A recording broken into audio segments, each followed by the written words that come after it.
Greetings and bienvenue, midnight crew. Thank you for returning to this broadcast, and welcome to new viewers joining us for the first time. If you like a video, then feel free to subscribe. 2009. I'm 18 years old, working as a pizza boy. 4 times a week we get orders from one particular address. The other, older pizza boys call her the creepy deaf girl. Be a language spurg so I can already do some basic ASL signs. Please, thank you, me, you, sorry, okay. No, etc. One day I get the ticket for her address. Medium pizza, Diet Coke, potato skins. Excited to try out some ASL on a real deaf girl. Roll up to her house, knock the door. Hear loud thumping on hardwood floor. Door flies open.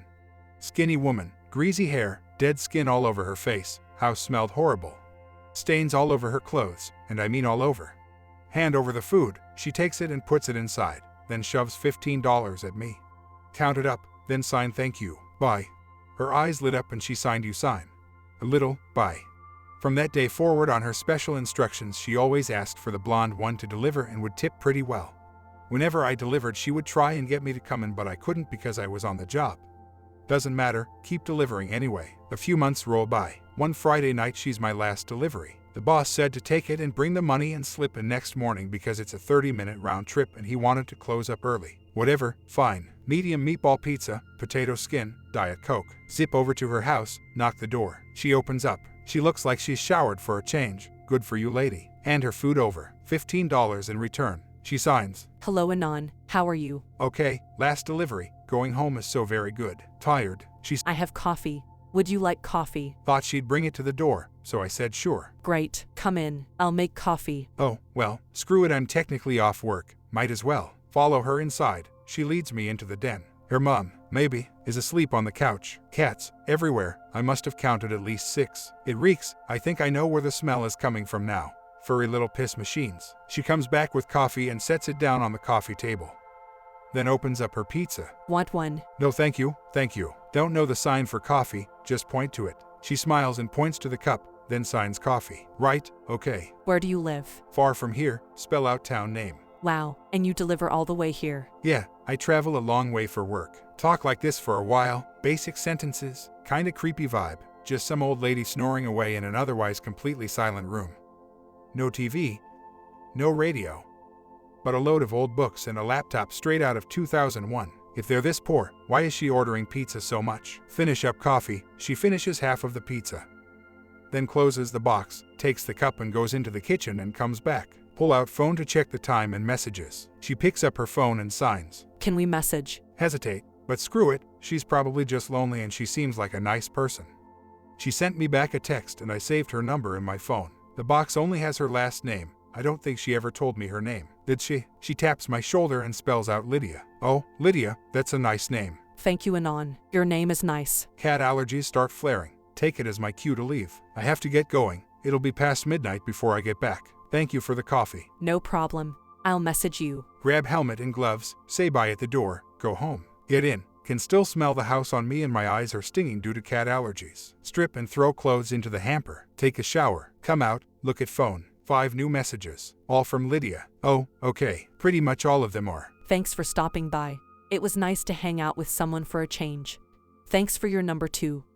Sorry if my mom is weird. She likes to sleep on the sofa. Sorry if you were uncomfortable.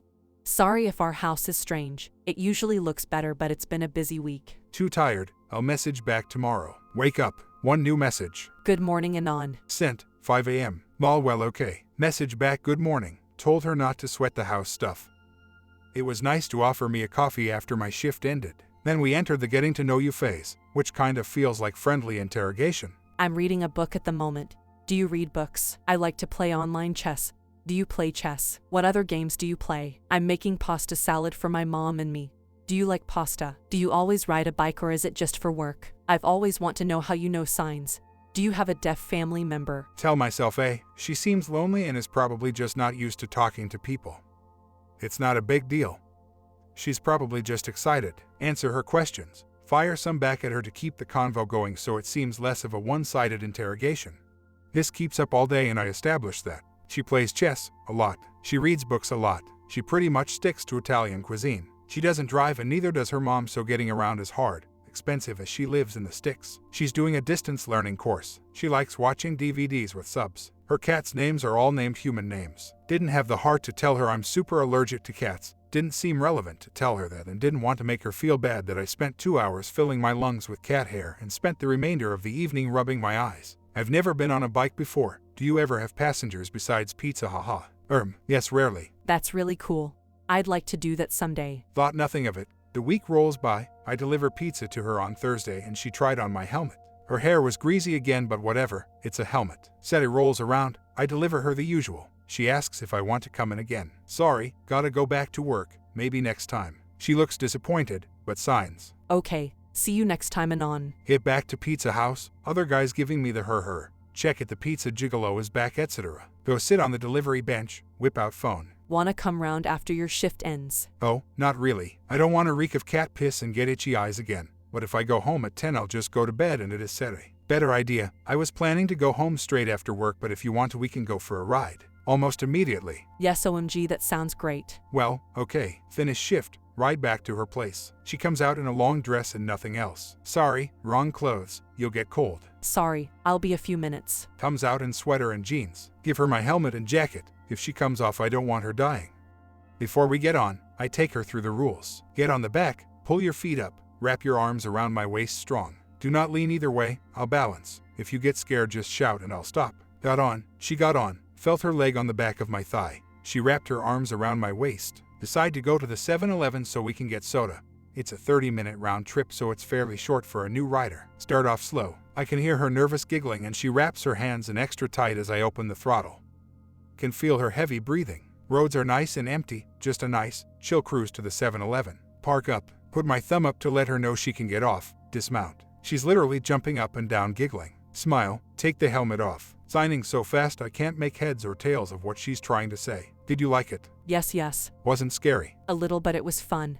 Thank you. Want to get drink with me? Yes. Go in, grab Cokes and some chocolate. Sit outside on the bench and drink up. Talk to her about how the ride was. She loved it apparently. She said it was the most exciting thing she's done in years. Hey, wow. And that was going 25 as to not spook her. Chill out for a good half hour. A nice warm summer night. Hitting towards 11:30 p.m. Decide it's time to head back. Tell her it's time to go and hand her my helmet. She puts it on. We have another chilled out ride back. Ride up to her house and turn the bike off. She takes the helmet off and puts it on the handlebar. Thank you. That was really fun. Do you want to come in? Sorry, I need to go home. It was fun. Thanks for coming. Okay, I'll text you. Bye, Anon. Bye, Lydia. Head home.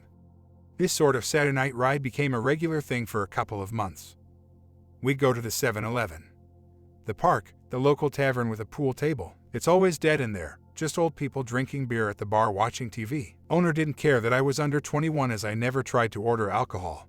Lydia didn't either. We just drank Cokes and played pool. The friendship seems solid and it's nice to do something other than go straight home and play the video after work. Almost feels like I'm living the normal teenage experience. Her mom isn't deaf, just old, like mid-60s old, and I got to speak to her a few times over the months when she came outside to say hello. Tells me it's great that we're friends and that she seems happier. One said I've got the night off and she texts me to see if I'm working.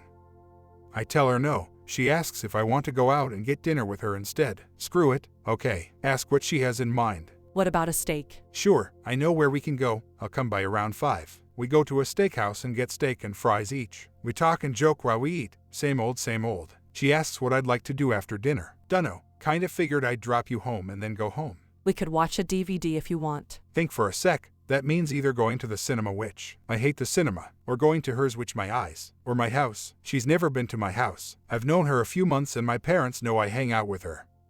She's come up in conversation a few times, so I guess it's okay if I call ahead and let them know I'm bringing a friend over. We could watch a movie. Want to go to my house? I'll have to ask my mom first though. That would be great. Okay, I'll go call. Go to the bathroom, call my mom. Mom gives the go-ahead. Finish up, ride back to my house. Mom greets us at the door and takes her coat. Interpret mom's niceties for her. After the pleasantries have been exchanged, we go to the basement, game room. Though I'm not rich, it's basically just an unfinished basement with a big old Reed projection TV we got for cheap. An Xbox and sofa. I pull out the box of DVDs and ask her to pick one. She flicks through the titles until she sees The Pianist. Adrian Brody. Okay, fine. Throw the DVD in the Xbox and load it up. run upstairs to grab some chips, salsa, candy, and Cokes. Mom pops her head around the door to the den, gives me a dirty smile. I guess I can wait until tomorrow to do the laundry. Have fun with Lydia and Nan. Okay, Mom, we're just watching a movie. Come back down, start the movie off. Feeling cozy, subs are on, eating chips and drinking Cokes, watching Adrian Brody. We're watching. She gets sucked into the movie and is watching pretty intensely. I find it okay but not particularly gripping or anything. She tears up at some of the more dramatic scenes, like when the Germans decide to burn Warsaw to the ground. At the end of the movie, she takes a minute to reflect on it all, then turns to me. I heard it was a good movie, but that was wow. Yeah, it's really sad. Most war movies are like that though. She nods. I don't like movies that make me feel bad. I wouldn't have watched that alone. Too bad. Me too, I prefer comedies. Can we watch another, something happy? Look at phone, 11:34. It's getting a little late. It says so it's okay for me. Won't your mom worry? She thought for a moment. No, I think she'll be okay. Should I call and make sure? I'd feel bad if she worried. Okay. She pulled out her phone and showed me her house number. I called and told her mom we were at my place watching movies and that Lydia wanted to stick around and watch another and offered to let her sleep over on the sofa. My mom wouldn't mind, etc. Got the okay. Told Lydia she was cool with it. Watched TV for a little, then put another movie on. Eventually 3 a.m. rolls around and I'm pretty beat. Look over and Lydia is already asleep. Decide to stay put and just turn the TV and all but one dim lamp off. Fall asleep. Sorry guys, I really didn't plan on going into this much detail. It just kind of happened. I'll try and blow past the irrelevancies. Wake up around 8 a.m. Look over. Lydia is still fast asleep. Decide I better start the day as she'll need to go home pretty soon after waking up. Head upstairs, quickly go to the bathroom and shower. Get dressed, head back down. She's shifted around but is still asleep. Go into the kitchen and grab 2 cups of coffee from the coffee machine. Mom stands at the doorway. So, I didn't hear you leave and come back. Did she stay over? Yes. Mom gives that look and giggles as she walks away. Ignore it. Head back down. Put the coffee on the coffee table, turn on the TV and switch to the news. Watch the news for 30 minutes. Lydia stirs, takes a moment to realize where she is, then looks over at me. Good morning, coffee, I sign, pointing to the cup on the table. Good morning, and on she signs back. She takes a sip, then settles back down onto the sofa and pulls the blanket back around herself. Guess it's not time to get up yet. Keep watching the news. Look over at her every so often. An hour go by, getting kinda bored watching TV. Look over, no change. I think she's nested. Decide to go and get more enticing bait. Go and make a few slices of Nutella toast and replace the coffee. Not sure whether that's what did it or not, but she does stir and look over. For me, she signs. Yes, I sign back. She smiles and takes the plate and starts eating. I guess they eat breakfast in their house. After munching down the toast, I grab my gear. Then we get on the bike and I take her home. At her house, she hops off the bike and gives the jacket and helmet back, then signs. I haven't had so much fun in a long, long time. Thank you so much. No problem. It was very fun, I sign back. She gives me a quick hug. I start the bike and wave. Then I head off to get chores done before work.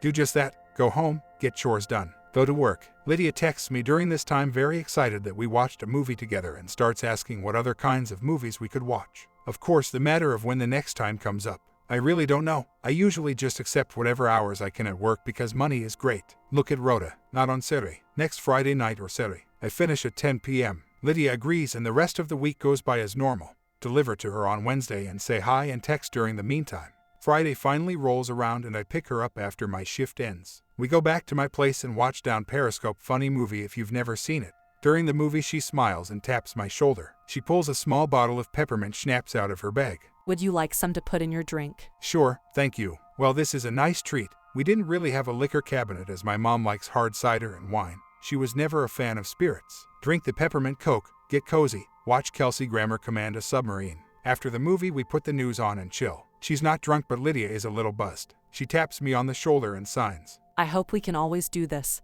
I'm really happy getting to be here with you. Oh, okay, cool. Thanks. It's fun to hang out with you too. You're my best friend. Getting a little serious, but okay. You're my only friend. I don't know if you've noticed, but I'm not. Wait, what's the word? Spell it out. Popular. I shrug and smile. She giggles and signs. I have online friends, but I know what you mean. I'm like you. I have online friends too. I had friends in school, but they went to college. She pulls a sullen face all of a sudden and nods to herself. I'm doing distance degree. It's easier for me. She pointed at her ears and smirked. Will you go to college next year? I don't really know. Still not sure what I want to do. She smiled and poured out some more schnapps. I know that feeling too. I'm doing pre-law. You've mentioned that. I think that's pretty cool. You mean boring? She signs, tapping out the word on her hand sluggishly. No, really, I think it's cool. I'm probably not smart enough for it. I'm no genius. If I can do law, you could too if you wanted to. I can show you my work sometime if you're interested. It's not as hard as you would think. That would be cool. You're getting a little fast with the schnapps, aren't you? She shook her head. It's okay. It's not very strong if it's mixed. All the same, I kind of took it upon myself to slow the booze train down a little by taking shorter and fewer sips. We put Comedy Central on and sort of just watched for a while. 1:30 a.m., better check to see if she wants to go home, ask her. She looks a little disappointed. Do you want me to go? It's up to you. I'll call your mom and tell her you're sleeping over again if you're too tired. I already told her I'll be back tomorrow. Okay, a little presumptuous but not a big deal. Okay then, I'll get you some blankets. You're going up. Yeah, going to go to bed. She sat and thought for a moment. Can I come too? What.jpg? Maybe. I'm sure I could find you some old clothes if you want. She nodded and we cleaned up, then went up to my room. I went into my closet and got an old t-shirt and some boxers she could use as bed shorts. I'm going to go brush. I'll get a new brush out for you. I went and washed up. She got changed in my closet. Then she washed up and I put my bed shorts and shirt on. I set up the end of the bed so we could sleep head to toe. Figured it best to avoid anything too weird. Kind of thought I might be overdoing it too, but safer than just assuming she'd be cool with spooning. She came back, we got in and went to sleep. Wake up. She'd moved. Lydia had moved in the night, probably got up to go to the bathroom. Instead of head to toe, we were now head to arm in a spooning position. I didn't mind really. In fact, I thought I'd been overly cautious with the head to toe thing because I didn't want her to think that I was trying to indirectly get fresh. I thought probably shifted because it's warmer this way. First time being this close to any girl ever though, so naturally I was a little out of my depth. I probably would have enjoyed it more if her head wasn't directly on top of my bicep. I'd woken up because the pins and needles in the arm she was on had reached its breaking point. It was to the point where I was trying to move my fingers and couldn't. Surprising how a small, skinny girl could put enough pressure on my arm to cause this. Decided to move my arm nice and quick in one smooth motion. Pressed my other hand down behind her neck to create a pocket I could use to drag my arm though. Used my body maneuver the dead arm into that pocket and slide it out. She stirred a little in doing this, but it worked. Dead arm hurt like hell as the feeling started to return. I used my other hand to manually move my fingers and wrist to get the blood flow back until I could do it solo with the dead arm. After dealing with all that, I looked over at the clock. It was only around 7:30 a.m. and the daybreak light from outside was coming through my windows. There's probably no chance of me getting back to sleep at this point. Too awake, and I'd usually be up at 8 a.m. anyway. Figure I'd take a quick shower while she was asleep. Gently got out of bed and went to the bathroom, hopped in the shower. In the shower I thought about my current situation. Part of me thought that maybe she just wasn't socially savvy, and maybe the whole repositioning was because I'd put my foot in her face while I was asleep or something and she moved to avoid it. Another path of me thought maybe it was intentional. The possibility certainly exists. Over the past few months we have gotten pretty close. Then again, maybe she was just cold. We are in October now and our house gets pretty cold at night. Thoughts like this sort of swirled around in my head for a while. I'd never really had much to do with girls throughout my life apart from one female cousin, and I saw her maybe once a year when I was much younger. Then I started questioning my own feelings. I'm not one to kid myself, but I thought about it and I honestly didn't feel very strongly about Lydia. She's a friend who has sort of emboldened herself recently and has boundary issues maybe. But she's a nice person. It just isn't like me to take the initiative and possibly overcomplicate the first real friendship I've had in years. Ultimately, I decided this train of thought was going nowhere and that I was just overanalyzing and working myself up over nothing. With it, I turned off the shower, dried myself and wrapped the towel around my waist. I gently opened the door to my room. Lydia hadn't moved, so it was safe to assume she was still asleep. I went in and started digging around in my closet for clothes and found an outfit. After getting dressed, I switched my PC on and browsed the internet for a while. A little while later, Lydia sat up and I turned around. Morning, she signed, half asleep, trying to brush the hair out of her face. Morning, I signed back, sleep good. She thought for a second. Yes, USNORE. How could you tell? Vibrations. Did it bother you? No, she sat and thought again, then smiled. It was nice, different. I smiled and signed back okay. It's still early, want to go down and watch TV. She signed okay and got out of bed and headed straight for the bathroom. Afterwards we headed down, made some toast and went into the basement and put the TV on. As she sat eating her toast she signed to me. How come you're dressed early? Showered. She leaned in, then sat back again. Smells nice. Yeah. You always smell good. Riding gear makes me sweat so I end up showering often. She sat for a moment eating her toast. Do I smell bad? Well, she sometimes smells and the dead skin and greasy hair is a dead giveaway that she doesn't wash often. But that's not always the case and when we go out she usually cleans up. But I didn't want to hurt her feelings, so I answered with, "You smell like a girl." She laughed. That's not an answer. But it's true. I'm deaf, not stupid. I know I smell right now. I can't smell you. You couldn't smell me in bed. Yes, you smelled like a girl there too. She laughed again and shook her head. You're a bad liar, Anon. Why would I lie? Because you're nice. Not that nice, I said before picking up her toast and taking a big bite out of it. She got up and reached for the toast as I raised my arm up. Then as I swiveled my body around to face her and steady myself to raise my arm higher, she pushed me and used my arm to pull herself up. She really didn't have any sense of boundaries, that's for sure. Seems she was more than comfortable. And it's harsh to say, but I was lying about the smell. Her boobs were pressed on my face and they smelled very sweaty, and I know it wasn't the shirt as that was clean. She tore the toast out of my fingers, leaving the corner of the slice still in my fingers, and put it in her mouth.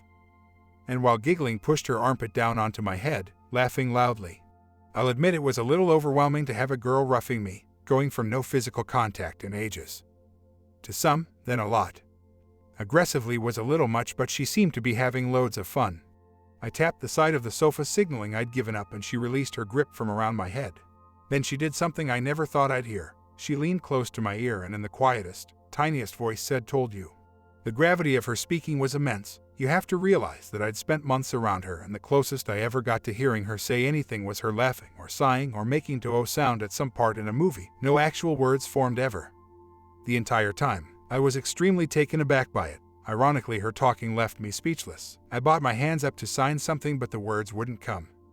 She looked a little worried. The laughter in the room turned into this tense feeling as she stared down at me. Her laughing had stopped and her face had turned into a worried concern. Finally, one word came to me, one that I couldn't sign because I didn't know it. So I spelled it. Incredible. She got off me and sat up, then looked down. She signed, "I sound stupid." No, you don't. She took a deep breath. Don't lie. People laugh at me. I didn't. She sat quietly for a moment, then took a deep breath and looked at me with tears in her eyes. I'm going to cut out the phonetics she uses, it's unfair. You can all imagine what a deaf person sounds like. Promise, I promise. She took another deep breath, then nodded to herself. I rubbed her back and then she sort of slumped down next to me. We stayed like that for a while. She was collecting her thought and I didn't really have any. I was still blown away that she could actually make words. I had always assumed she couldn't make any words at all. It was mind-blowing. Finally she looked up and smiled, then signed. Thank you. For what? For always being nice. I didn't know people could be as nice as you. Most people aren't. I'm not convinced I really. She giggled. You are. Well, if I am, you are too. I thought for a second and formulated what I wanted to say. Thank you for sharing your voice with me. I don't know if anyone has ever told you, you have a nice voice. She smiled and spoke again. I'll try to speak more. Then she signed. Only if you help me. I know I'm bad. If you think it'll help you, okay, deal. So from that day on, when we were alone, she did try speaking, and gradually, with a lot of patience, trial and error, and reassurance, a lot of common words got a lot more fluid and easy to articulate. One Friday night after work she texted me and asked, Anon, hey, what are you doing later? Nothing. Was planning to go straight home. Kinda tired. I bought a new movie. What movie? Beverly Hills, Chihuahua. Damn, that sounds a flaming bag of feces. Okay, I'm in. Be done in a couple of hours. I need to pick up food on the way. Mom's out and I don't want to cook. You work at a pizza delivery company. Yeah, but if I ate that all the time I'd get fat. I don't. Some of us aren't so lucky. Well, what are you going to get? Probably stop off and get some chicken fried rice. Okay, see you later. After the shift I rode down to her house and texted her to say I was outside. A few minutes later she came out. We went and picked up food, then rode to my house and set ourselves up in the basement. We had ourselves a pretty chilled out night eating rice and watching what to this day still stands as the worst movie that tried to be a decent movie I've ever seen. Around 1:30 p.m. we decided to call it and I asked if she wanted a ride home.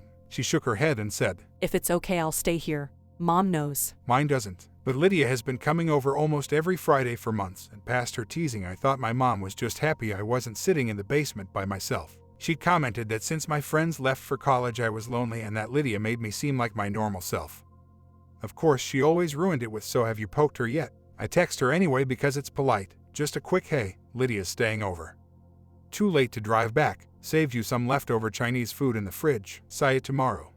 As we got into my room, I grabbed what had now been dubbed her pajamas and handed them to her. I went into the bathroom and washed up, then changed into my own. Then we switched places whilst I got the bed ready. Head to toe was pointless now, as she'd made it clear she doesn't prefer it and doesn't care about the alignment sleeping normally brings. Luckily to my knowledge, my body had never betrayed me and gone to full mast whilst I was asleep either. So I just tidied the sheets and rolled the blanket down. She came back in with her pajamas on and got on top of the covers. I leaned over to turn the light off and she tapped me. "What's up?" I signed. "Nothing," she signed back, a little pensively. I waited a moment to see if she would continue on. "If you're sure." "Good night," I signed and then leaned over again. "Wait," she said. I looked back over and sat up to face her. "What's up?" I signed again, this time waiting. "Something wrong?" "No, it's just hard to say." "Okay, I'll wait." At this point I thought maybe assuming not head to toe was a blunder and it had made her uncomfortable. Finally she came out with it. Are we more than friends? "Oh boy, I guess tonight's the night we get all this out in the open." I don't know. I know normal friends don't share a bed. So we're closer than just friends, I think. She thought about my answer for a moment. I think she was trying to read between the lines. So, you think we're more than friends, but not together? "Well, we've never talked about that. I thought if anything happened, it would happen naturally." She paused, then signed naturally. "What is what?" and grinned. "I've never been in a relationship before," I signed, kind of embarrassed. You're so cute. You're so weird. She signed, laughing still. We'd never really spoken about relationships. I always just assumed neither of us had been in one. No time like the present to ask. She brought it up.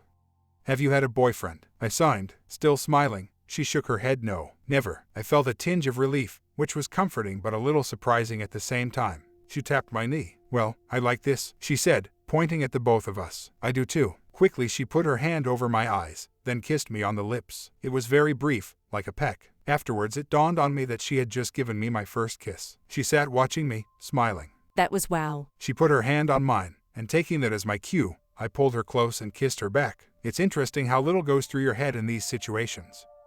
It's more about feelings than thoughts. My stomach was all over the place as we sat there kissing. That much I remember. It was amazing and terrifying all at once. She brought her arms up and put them around my face and neck. I gently pushed her down onto the bed and we made out for a while. After we got tired, I lay down on my pillow and she scooched up next to me and put her head on my chest. Before going to sleep, which believe me took a while, I had a myriad of thoughts, ranging everywhere from "oh, we can't go back from this" to "this is great."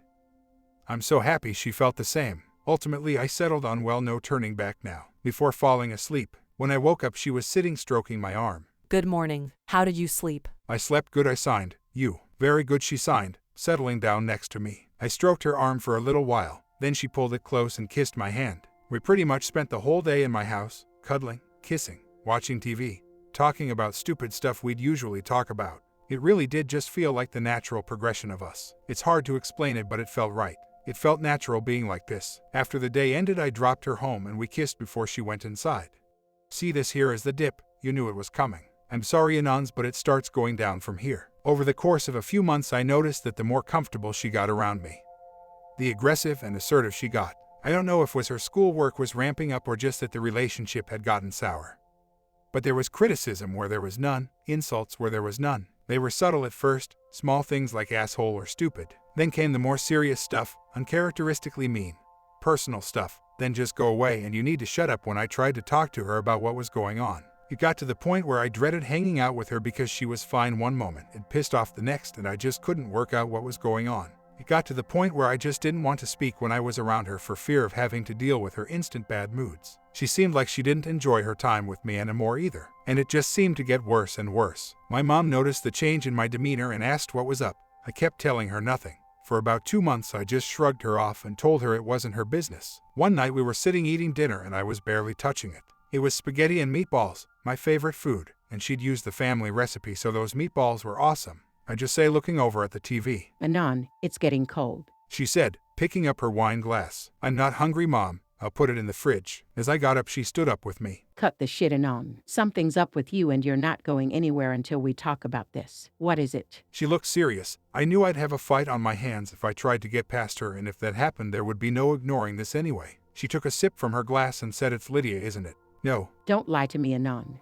I'm not lying. For hell's sake, you're my son. You don't think I know when you're lying. What do you want me to say? The truth. There's nothing to say. Sit down. Get out of my way. Just leave it. She ripped the plate out of my hand and threw it into the kitchen, smashing it on the floor. There, now you don't need to go anywhere. Please, honey, just talk to me. I hate seeing you like this, honey. Look at this. She was right. My mom and I never argue. She's always been there for me. That look in her eye broke my mood. It was a genuine look of fear with sadness and concern thrown in. I slumped back down into my chair. She poured a tall glass of water and slid it over to me. Talk to me. When I said relationship problems, she wasn't surprised at all. We spent hours going over it, from how it all started to where we were now. I left out the more colorful stuff. Mom knew all too well. The whole time she had a look of understand about her. Nothing seemed beyond her grasp as I sat there laying it all out. When I was going over the more recent stuff, she kept saying, "Honey, you can't live like this. Look at you, you're miserable," and so on. We talked for hours until she knew all of it. Sounds like she's in a bad place and she's dragging you down with her. Of course you don't know what you've done. You haven't done anything to make this and you don't deserve it, Anon. Well, what am I supposed to do? Tell her to get her shit together or take a hike. What? I can't do that. My mom slammed her hand on the dinner table and I flinched. See what you did there. Do you want to live a life doing that? Every day, waiting for it? What kind of relationship is that? Is that what you want, Anon? No, she slammed her fist down. I'll be damned if you do it to yourself, honey. Trust me, the longer you let it go on, the worse it'll get. Going to bed that night, the barrage of texts from Lydia started up as they normally now did. As usual, they started with, "Hey, what are you up to? You awake? Anon. Hey, text back. Anon, text back. What's the matter? Fine, be that way. What did I do? Screw you then. Fine, text back. What are you doing? Are you out? I know you don't have work. Text back now." They carried on like that. Usually they'll stop when I message back, but the consequence of having a little time to myself was always her being extra shitty around me when I saw her next. It carried on, to the point where she started ringing and hanging up. I thought hard about what Mom told me. My memories of my dad are faint enough that I can't remember the worst of it, but I remember that he was a piece of shit to my mom. Thinking about the parallel got me very angry, and I couldn't sleep. She couldn't either, judging by the ongoing barrage. I got up and got dressed, then went downstairs. On my way out, my mom caught me and asked me where I was going. I looked over at her and said, "I'm going to talk to Lydia." I think it was probably the look on my face, but Mom nodded and said, Good for you, honey. I'll be up. I grabbed my gear and got on my bike. Her house is a good 25-minute ride, so it was a lot of time to think about the situation. I chose to just focus on getting there though. I knew myself well enough to know that if I think about it, I'll just talk myself right out of the thing I wanted. When I got to her house, I cut the engine and sat on the bike for a little while. Then took a deep breath and texted her. Then phoned her for 20 seconds to make sure the vibrations got her attention. Eventually I saw the light come on and she came down the steps. She was pretty livid. She was giving me the shit eye and she had this march about her that just rubbed me the wrong way. As if she was stomping towards a naughty child or a bad employee. With a furious look on her face, it started. What are you doing here? I came to talk to you. We need to talk. What? You don't text me back for hours and you want to talk? Stop. What? She signed, furrowing her brow more. I remained steadfast and continued. This is why I came here. I'm not doing this anymore. It hurt to express that. None of this felt good. I felt sick the entire time. I'm not your pet. You don't own me and it's messed up you think it's okay to talk to me like this. I took my phone out of my pocket and held it up to her. Do you even read what you write? Seriously, calling me a loser. Acting like you're entitled to my time. What the hell is that? It's not like that. Why are you being an idiot? See, that there. That's what I'm talking about. She got even angrier. The more I tried to talk to her, the more walls she threw up and the angrier she got. The angrier she got, the more hopeless it felt to try and talk to her about it all. This went on for about half an hour. Trying to explain it to her was impossible. Every point, every example was slapped down and met with idiot, loser, baby. Tears streamed down her face as she angrily clenched her teeth. Eventually we hit a brick wall. Whatever I tried to communicate, she answered with go. I got so pissed off I hit my breaking point. I couldn't take it anymore. That's it. I'm done. You've turned into this nasty witch and I'm not putting up with it. You need help, Lydia. Real help? I hope you get it. She screamed after I signed that out to her. A loud, guttural scream, followed by her enraged screams. I hate you. Get out of here, you asshole. I hate you. That tirade hurt way more than you'd think. It burned, but it solidified my resolve. I threw my helmet back on and started the bike. I didn't want her trying to get in front of me, so I took off. As I rode away, I could see her in my mirror screaming and it tore me up inside. I desperately wanted to turn around and say I'm sorry, pick her up and give her a hug, hold her and tell her I didn't mean it to calm her down. I rode out of her street and kept going. It was impossible to concentrate. The whole thing shook me up pretty badly and I was getting lost inside my thoughts. Eventually I pulled into the car park of a supermarket. which at this time of night was dead safe for a couple of cars dotted around that had been left there overnight, and I cut the engine. I took the helmet off to get some cold air around my head and took some deep breaths to try and calm down. It felt like it was working, but it didn't. I sat on the curb and put my hands on my head. I felt completely wrecked. My mind was solely on her, and all I could think about was how much of an asshole I was to leave her in the street like that, screaming, "I hate you, get out of here." Those cut deeper than anything I'd ever felt in my life at this point. You have to understand that through all of her faults I still loved her more than anything. Hearing someone you love scream those words in your face at the top of their voice with such a look of hatred and disgust is horrifying. I think that's what got to me most. You hear people say I felt torn a lot, but you never really appreciate how that feels until you've lived it. So many conflicting thoughts and feelings going on in your head and stomach all at once. It's maddening. What should I have done? Could I have said something to make her see what was wrong? Did she even care? Was I always just a plaything to her? Was it all a lie and she'd just gotten bored? It was me. I should have tried harder. I should have stopped this before it got out of hand. I should have seen what was bothering her. I pushed her away. I sat there for about an hour going in circles in my head. I got in most of my own thoughts until my phone rang. I knew it was probably Mom. Lydia only calls to get my attention, and I hadn't received any messages. I took a deep breath and picked up. "Hello." Honey, are you okay? Are you still there? "No, I left a while ago. I'm okay." Where are you? "I'm at the strip mall parking lot by the supermarket." Oh, honey, stay put. I'll come out to you. I'll be there in 10. "It's okay. I'll come home in a while. I'm okay." Okay, stay safe, honey. I meant to get up and go, but I just didn't have the energy. I probably could have stayed much longer. It was only midnight. I stayed there for another half an hour thinking about the mess I was in. Eventually, a familiar-sounding engine flew past on the main road and pulled into the parking lot. Parking up next to me, Mom stepped out of her old 1990 Toyota Camry in her dressing gown and slippers, then took a seat on the curb next to me. She said softly, "Hey, sweetie, you doing okay?" I nodded, and she rubbed my back. I couldn't do anything. She just wouldn't listen to me. Mom nodded with a sympathetic smile and kept rubbing my back. I told Mom what happened when I got to Lydia's house, how it all happened too fast, how it just spun out of control, and before I knew it, this great thing I'd helped create all came crashing down around me in minutes. Mom sat and listened intently through all of it, and at the end she said what I needed to hear. It's not your fault. I looked up at her, and she patted my arm. People's problems are rarely obvious at first. Some people put up all these walls and pretend they're someone they're not, someone they think the other wants them to be. Nobody can keep that up forever. Eventually, the act falls apart and you see them for who they really are. Sometimes it'll only take a week, sometimes years. She stood up and reached out her hand. Come on, let's go home. About 2 weeks went by without so much as a text from Lydia. She stopped requesting me on her orders, and I sure as hell wasn't taking them. If I was handed the slip, I passed to someone else and let one of the other guys take it. It got to the point where I was seriously thinking that I never mattered at all to her. I was pissed for wasting so much time getting better at communicating with her. In that span of time, I went from a couple dozen words to hundreds. Now it was just useless knowledge floating around in my brain. I'd probably never use it again. One night I was in the basement and my phone started getting messages. One after another. 1 message, 2 message, 3 message, so on. I knew who it was, so I just let it keep going. About 40-ish texts in total before it stopped. Damn near filled my inbox. I picked up the phone and thought about it for a minute. Is this some kind of long text? Is she going to try and drag me back into that circus? Screw it. Let's see what she has to say. I had this weird boiling feeling in the top of my head as I read the texts. But not out of anger. It's hard to describe. It was like a very extreme form of anxiety. In these texts, she went through what happened in her own words and reasons she thought played into it all. She mentioned that she was bullied. Nobody ever bothered trying to communicate with her. In school, not a single student bothered to try to speak to her. She went into detail about almost making friends and then pushing them away due to being too clingy and obsessive. Her dad lives a few states away, and since childhood she's only seen him once a year, if that. She eventually closed herself off and just focused on academics until high school ended. Then when that nightmare was over, she shut herself away. She had become embittered due to how she was treated and was content to just get through her distance degree. Then out of nowhere, a pizza boy raised his hand to his chin, smiled, and signed "Thank you."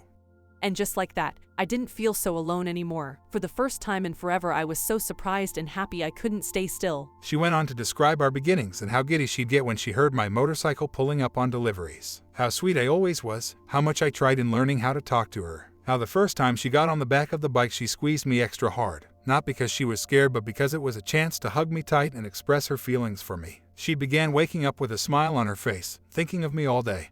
Trying extra hard not to text me every minute just to see how I was doing, barely being able to wait until she saw me next. How incredible it felt just to be out doing stuff with me, even if it was just running an errand or playing pool. In the basement the first night she stopped over, she was only pretending to be asleep so she could stay and be with me for just a little bit longer. But just like every other good thing I've had in my life, I twisted it and broke it. Through chance I was given an amazing gift and thought my own doing I ruined it. I never meant to make you feel so bad. You're the most amazing person I've ever met, and I'm sorry for what I've done to you. I'll never be able to express how much I'm sorry for the things I said and did, how I was taking my own demons and problems out on you. I'm so sorry how I acted the last time we met. I've spent every day wishing I could take it all back. I could feel myself getting out of control and I just couldn't stop. You'll probably never speak to me again, and I don't blame you. I just thought you deserved to know everything. I hope you read this because my biggest regret is making you believe that I hate you. I need you to know that isn't true. I need you to know I've loved you from the moment we met, and that I'm sorry.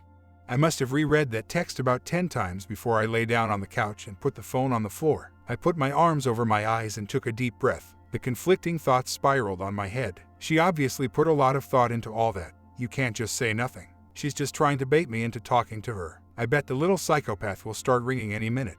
You miss her too, and she's poured her heart out there. Shouldn't I try to fix things? I tried fixing things. You can't fix people. She has to figure this all out on her own. I can't throw this all away. I didn't. She did. I kept picturing that twisted, manic face screaming, "I hate you. Get out of here." That crazed, hateful look in her eyes. Those sharp, heavy breaths she was taking. That tone in her voice. That hatred. That shrill, spiteful screeching. Those tears. That last thought stuck with me whilst I lay there. She was crying the whole time. How much more had she cried in these 2 weeks or whilst writing that text? I couldn't just say nothing. That would be the coward's way out. If she thought I deserved that much of an explanation, then she deserves something. Even if it's just goodbye. Even if it's all a lie and it's just a desperate attempt at hooking me back in. Would it really hurt to talk to her and get everything off my chest? Get what of my chest? I can't make up my mind about how I feel. As I got into bed that night, those thoughts intensified. I surmised that she knew she'd messed up and she knew how much she'd hurt me. And she had to care, or else she'd never have bothered writing it all out. Did I really want that face to be my last memory of her? That confused, hurt, hateful face. I looked over at her side of the bed and pictured very clearly her laughing face, her beautiful smile, her playful pouts and her mischievous, seductive grins. I remember her smile signing, "I like this. I like us." The next day I went to work and mulled it over in my head. That shift flew by very quickly as I kept my mind on what I should do. At the end of the shift I put my bags back in, cashed out, and told my boss to take it easy. Then walked out into the parking lot. I found myself heading towards the literal crossroad between the way home and the road to Lydia's town. Without much thought at all, I'd already indicated I'd left. I don't know if I was just so used to heading to her place after work it had become a habit, or if I subconsciously wanted to go. In that split second I decided to head left. As I turned onto the road and opened the throttle, I thought to myself, "You dumbass. This better be worth it." I felt sick as I turned down onto her road. The stress amped up the closer I got. Seeing her house bought that night flooding back, and I just wanted to pull the handle and fly right past. I didn't. I took a deep breath and slowed down, then sat outside her house with the bike idling. It didn't take long for Lydia to open the door. We just stared at each other for a moment. Neither of us made a move. We just watched each other. Finally, I broke the stalemate and raised my hand to my helmet and signed hello. She quickly signed "Please stay, give me a moment," and slammed the door. Her bedroom light flicked on for a moment, then off again. Then she came running out in jeans, probably in the hopes that I wasn't just there to drop off her DVDs and hoodies she'd left in my basement. As she cautiously walked towards me, I took off the helmet and handed it to her. Then signed, "I got your text. Do you want to go for a ride? We have more to talk about, I think." She took a deep breath and nodded, then put the helmet on. I handed her the jacket and she carefully lifted her leg over the bike behind me, settling on. She put her thumb up and I pulled away. I didn't even know where we should go. I wasn't going to take her back to my place. The bar would have the regulars around, and I really didn't feel like going anywhere crowded. I turned off onto the main road and we went to the 7-Eleven. When I parked up, I asked her to take a seat on the bench while I went inside. I grabbed 2 Cokes and 2 bars of chocolate.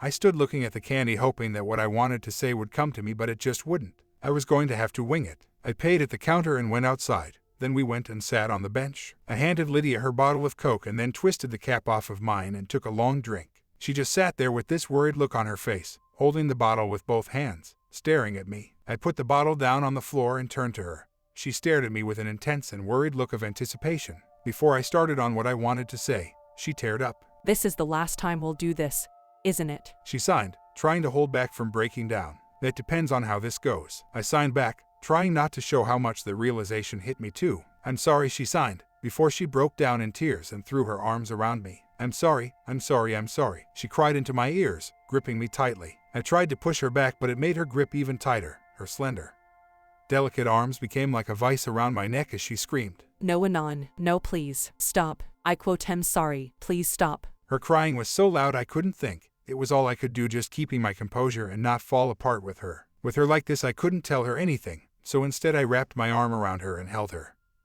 I told myself I just wanted to calm her down, but looking back on it, I'm sure that wasn't the reason. I just wanted to hold her. We sat holding each other until her crying let up and Lydia calmed down. I gently pushed her away so that we were facing each other, and I took her hands, rubbing my thumbs over her own. Her hands were trembling, almost as if she were waiting for an axe to fall on her. I took my hands away and brought them up to my chest. She didn't look up to meet my gaze. I waited for her to be ready, but she stayed staring down at her hands for a while. I didn't know whether she was trapped in a thought or if she was purposely choosing to delay what was coming. I could hear the crickets chirping and the cars passing on the main road. Time was ticking, yet here we both were, trapped in this moment. She was trying very hard to stay here because moving forward meant the possibility of me walking out of her life for good. I waited and waited, nothing. In this time I thought a great deal about what I wanted to say. When I was sure, I lifted my hand above her chin and very slowly, very gently brought her head up to face me. Her eyes said it all, those sad, scared eyes pleading for me to stop. I smiled sympathetically at her to reassure her that what was coming wouldn't be as bad as she was imagining. It's okay. Deep breath, I signed. She took a deep breath and looked towards me, so I began. First, thank you for explaining everything. It really helped me make sense of everything that happened. She took another deep breath and nodded. I continued. The blame isn't entirely on you. And I took a stance sooner things may not have spiraled as they did. No, I put my hand over hers to stop her. Please. She let out a big sigh and put her hands down. I continued. I told her about how I felt when it all went down and how I couldn't make sense of any of it. I then told her about what my mom had said and how it seemed to line up with her explanation of how she thought it all came to this. I assured her how nobody is perfect and everybody has shit to deal with. Some more than others for sure. But her explanation made it easier to relate. I went into how for the most part grew up without a dad, and the faded memories I still had of him aren't pleasant. After all hearing and then walking into a drunken fist fight when you're 8 isn't healthy. And things like that were commonplace until mom threw him out and divorced him. I went into all this because I wanted to show her that big or small problems are problems, and taking them out on people isn't healthy. Lydia remained upset but calm throughout it all, taking moments here and there for deep breaths or to wipe her tears on the sleeve of the jacket. I think I was very lucky. When I was younger and going through it all, it was very hard. It wasn't easy living with someone like that, and I'm sure it's affected me even if it's not obvious on the surface. Lydia looked down. I could see new tears making their way down her cheeks as she breathed heavily. I took my Coke bottle from the ground and had a drink, wondering if she knew what I was getting at. After a little while, she looked up at me. I remind you of your dad. No, what I'm trying to say is that everyone needs help when they find themselves in a hole too big to climb out of. Some people see that. Others don't. She thought about it, feeling calm enough now to take a drink from her bottle of Coke. I think taking the time to explain everything helped her see that I didn't suddenly view her as this monster, and she found some assurance in that I didn't bring her here to formally end what we had. Taking a deep breath, she brought her hands up. If I find someone to talk to, can we? She took another deep breath and wiped her eyes. Can we still be us? Lydia, I want you to get better for yourself. Don't do it for me or because of me. If you want to do it for you. I'll always be your friend, Lydia. Lydia, stop worrying about that. I forgive you. I know it was hasty to say, but in the moment that's how I really felt. She knew she'd messed up, she apologized, and she seemed very sincere about getting some help. I was still angry about what happened, but I was convinced she was going to do something about it.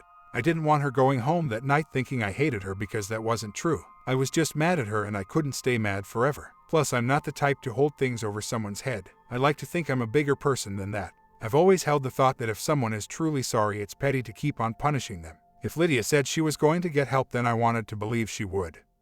She'd never lied to me. I saw her eyes widen and she was very obviously taken aback by those words. She hesitated, then signed. Really? Yes, I signed back. Honestly, I'm still mad at you and I'll definitely bite back if things get out of control again.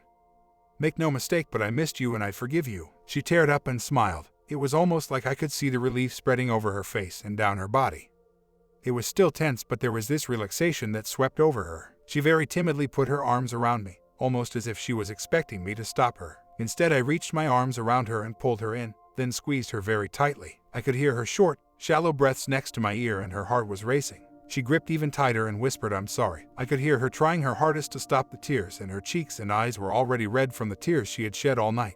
I know, I whispered back. knowing that she couldn't hear me. I ran my hands over her head and into her hair. I kissed her forehead and gently guided her head down onto my chest. We stayed like that for a little while, then I slowly moved her and stood up. "Come on, let's get you home."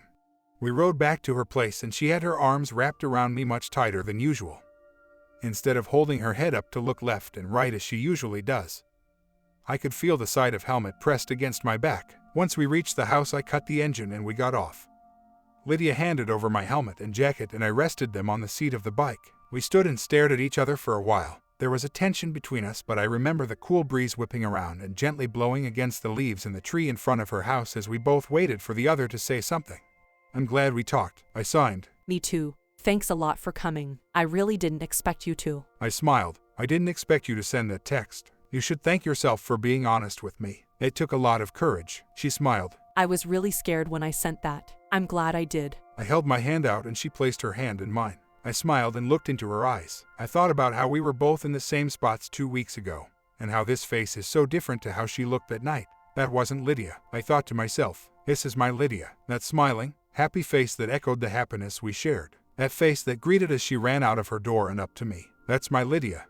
I slowly took my hand away and reached back onto the bike to grab my jacket. As I put my jacket on, she looked pensive and anxious. "I'll text you," I signed as I sat down on the seat of my bike and turned the key. As I looked down to take the straps out of my helmet, Lydia came up to me. As I looked up, she put her hand over my eyes and kissed me. It was a forceful, anxious kiss. I could feel her lips trembling against my own. I hooked the strap of the helmet around my arm and brought my hands up to her face to hold her whilst I returned her kiss. "I love you too. Good night," I signed as I kicked the stand out and waved as I pulled away. When I got home, Mom was already asleep. I went upstairs, showered, and got ready for bed. As I plugged my phone into the charging cable, I received a message. Hope you got home okay. Love you more than anything, Anon. Sweet dreams 20. Text back, "Good night, Lydia X," and got into bed. I lay in bed wondering if all that had happened would bring us closer or if I'd made a huge mistake not going for a clean break.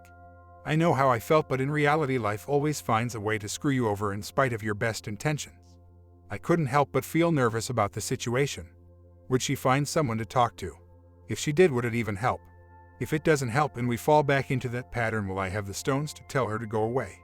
Maybe I'm wrong this time, I thought. Maybe I should have just thanked her and then wished her well and went on my way. But if I did that, I'd have lost her for good without even trying. What we've built is worth more than that. Everyone deserves a second chance if they're willing to work hard. Thoughts like this swirled around in my head for a while until I finally drifted off to sleep.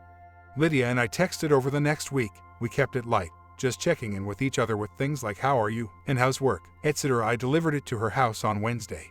She didn't request me. I took the order and we shared a quick hug before I left. On the Friday night after work, I went straight home. Lydia and I had made no plans and I wanted to get a head start on some chores. I got home, did the laundry, changed my bed sheets and cleaned up my room and the basement, then took out the trash, rinsed down the shower and changed the shower curtain. I don't know why, but in that house they got nasty around the bottom very quickly. Probably humidity and no ventilation. Cleaned up around the house, etc. It was my turn to do the general house cleaning stuff too, and like always, Mom liked to sit on the sofa in the den reading through paperwork and jokingly berate me like a British aristocrat as I rushed around getting it done. "You call this clean? My dear boy, you wouldn't know clean if we're drowned in it. Do it again. Put your back into it, child. My word, it's so hard finding good help," etc. I liked that she had fun with it. That accent she put on always made me laugh. I found myself checking my phone every few minutes, like I was waiting for an excuse to come get Lydia. But the whole time I was getting stuff done. Nothing. She's probably just trying not to flood my inbox, I told myself. As that's one of the things I bought up during our argument, and we'd been very sparse with the texts all week. Even so, I couldn't stop thinking about it. Going from 20 to 30 a day just a few weeks ago to now 3 to 5 was a little unnerving, even with the 2-week silence gap in between. Realizing that this was the way things are now, I wondered if we'd ever return to that sweet spot where every time I saw one new message on my phone I smiled. The anniversary of our first meeting was fast approaching too, and I wanted to get her something good, something meaningful, and maybe something to let her know there's hope in returning to the way things were. Even if there was a bunch of other stuff for us to get through first. Trust needed to be rebuilt, wounds needed to heal. You can't rush that type of thing if you want it to be as solid as it was before. Just as the Friday before, my mind was full of thoughts of Lydia as I drifted off. Waking up on the set, I sat up and checked my phone as I usually do when getting up. One new message, from Lydia. "Can you come see me today?" Sent around 6 a.m. uncharacteristically early for Lydia. It was said and I didn't have anything going on, so I text back, "Sure. I just got up. I'll be there in an hour." I went through my morning routine, then got dressed and left for Lydia's. When I got there, I wanted outside as I usually do. Eventually, she came out to me and we said hi. I asked where she wanted to go. She signed. Actually, could you come in for a sec? I want to show you something. I knew I'd suffer for it later, and I had plenty of antihistamines at home to lessen the blow. As even her clothes had cat hair on them and they sometimes gave me a hard time, but I accepted. We briefly said hi to her mom, then Lydia asked me to follow her upstairs to her room. She asked me to sit down on her bed and then opened the drawer on desk and pulled out a small card and handed it to me. I turned it over and found that it was a counselor's appointment card. I looked up at Lydia. Every Friday, 1 p.m. He's supposed to be very good, and he's okay with me being deaf. I had my first appointment yesterday. I didn't know what to say. I was glad she was serious about getting help, but I didn't want to seem like I expected her to. I didn't, at least not so fast. Lydia's dutiful smile slowly grew concerned. I had to say something. "Thanks for taking my advice seriously," I signed. "I'm glad you're serious about all this. It means a lot to me." She sighed and smiled. Of course I'm serious. I don't ever want to hurt you again. I want to be stronger. I stood up and opened my arms. Lydia came close and we wrapped her arms around each other. We stood in that embrace for a few minutes. It was a little overwhelming for me, and in some way I felt guilty. I felt like I'd pushed her into doing something she didn't want to do but did so for my sake. I decided that I couldn't be angry at her anymore. If she had the guts and the resolve to move forward and get help, then I could put everything that happened behind me. Behind us. Lydia continued to see the counselor every Friday, and slowly the sense of normality returned to our relationship. I'd say it took a couple months before all of the awkwardness was out. My mom was very nice about accepting Lydia was getting help and didn't raise too much of a stink when I told her she was back on the scene. She gave me the "be careful, if things go south, get out" talk, but always treated Lydia kindly when she came over. I started borrowing my mom's car at night and took Lydia out to mostly empty parking lots and empty roads to get her confidence up behind the wheel. Eventually, she felt good enough to start taking formal lessons from an instructor who could teach deaf learners a few towns over. She passed within months. We have had our ups and downs since then, like any other relationship, but nothing like the events in this story. Lydia finished pre-law that year and I started my own degree in legal studies. She got a job as an assistant in a small lawyer's office whilst I continued working part-time and did my degree. Lydia was an amazing help. We did our masters at the State University and graduated in the same year. Lydia never stopped eating pizza and still her metabolism has not failed her. Whereas I only need to smell the cheese and I put on a pound. We're still together. I hope that you enjoyed tonight's broadcast. If you enjoyed tonight's story, then please subscribe to the channel, as more green texts will appear daily. A new broadcast will appear when the clock strikes midnight Central Time.